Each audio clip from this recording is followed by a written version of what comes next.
All right. Another question I got was, I guess there was a confrontation between you and Kevin Nash. Kevin, one day we had doing a signing, and Kevin was there and I was there. And I walked up behind him and playfully put my arm around his neck like I was choking him. I let him go. He looked at me, he said, "New Jack." I'm like, "What's up, Kevin?" He said, "Nothing, man. How you been? I ain't seen you in a long time." I said, "Kevin, come to think of it, we never met." I said, "This is my first time ever seeing you." I said, "But I've heard you say some interesting things about me because there was a deal with Master P when he came to WCW. They wanted me to be a part of Master P's group. But Kevin Nash was on booking, he was on booking committee. He shot it down. He was like, "No, New Jack's a liability. We can't bring him in. So no, we're not gonna do it." So they didn't bring me in because of that. And we spoke about it, but it was just like, what the ever, man. It's like, just you was being you and I'm being me. So and I went away. That was that. Yeah. Okay. Because they're saying that he tells a slightly different story. I don't give what he said. I mean, there's his story, there's his side, and there's my side. There you go. A lot of people watched the movie The Wrestler. Did you see it? Yeah. With Mickey Rourke. Great movie, by the way. Yeah. And the one thing that kind of stood out from that movie, as someone who's not like a big-time wrestling fan, was, it showed this wrestler who was now aging, really almost at the very end of his career. Right. And you see him at one of those conventions, and he's looking around at all the other wrestlers who are signing autographs, taking pictures. One of them's in a wheelchair. One of them's leg is completely messed up. You yourself, your ankles were messed up. And, you had a fractured skull. You had all types of damage throughout the course of your life. When you look back on wrestlers who really sacrifice their bodies in the way that they do, what do you think about it now? It's best to have insurance.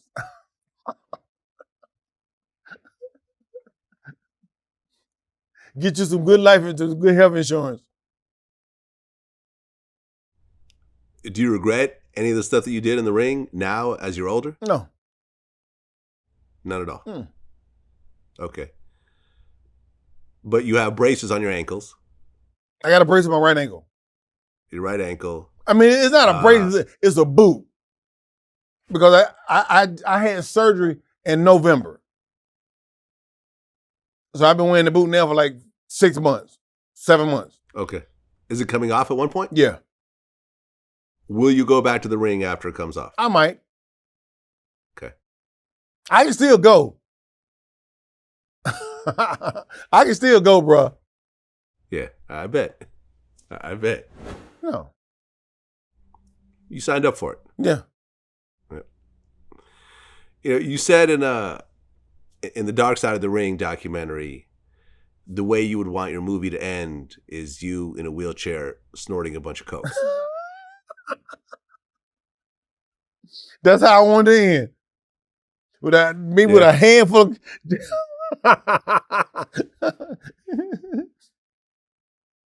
Do you still partake, or have you kicked the habit? No, I stopped doing it years ago. Okay, what made you stop? My heart. You had a heart attack? No, I'm on heart medicine. I'm on heart medication. Oh. Do you think it's because of the cocaine? Yeah. Okay.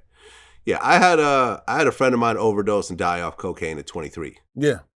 That made me never want to take it. Right. I remember being at the funeral, and this is a 23-year-old who I grew up with, dead. And this was like, by the time he died from that heart attack, I had heard that this was like his third heart attack. Mm-hmm. He just happened to be in Vegas in a hotel room, and there was no one there to resuscitate him. Cocaine's a hell of a drug. Yeah, it is. Did you have any really crazy stories when you were high? I mean, outside of the mass transit incident and so forth? Not really. I mean, I did it. I mean, you know, I had my share of doing coke. You know what I'm saying? I mean, but I don't have any crazy stories. No. Yeah, I mean, I talked to, for example, my friend DJ Paul, from 3-6 Mafia. We were, he's done cocaine various times throughout his life, and the one thing he explained to me was like when it comes to something like a cocaine, when you feel yourself starting to take too much, you could stop. But when you look at all the kids that are dying from pills these days, once you take a pill, it's over. Yeah. You have no control over that at that point. Right. That's why you're seeing all these pill overdoses. When you look back on your career, what do you think you're the most proud of?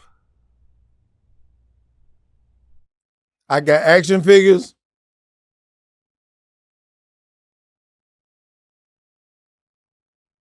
And my Bootsy Collins video.